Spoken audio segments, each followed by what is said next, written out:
काल परवा पुण्यामध्ये एक 5 मजली नवीन इमारत पाडण्यात आली।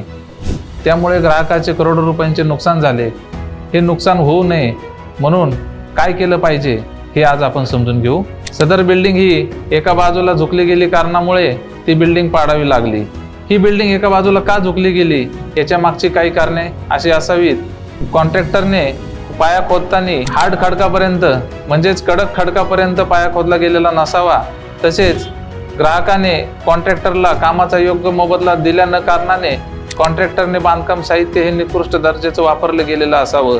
तसेच RCC कन्सल्टंटकडनं कामाचा RCC डिझाईन प्लॅन म्हणजे स्टील किती वापरलं गेलं पाहिजे, कॉन्क्रीट कोणत्या ग्रेडचं असलं पाहिजे ह्या गोष्टी समजून घेतलेल्या नसाव्यात। इत्यादी कारणांमुळे ती बिल्डिंग पाडली गेलेली असावी।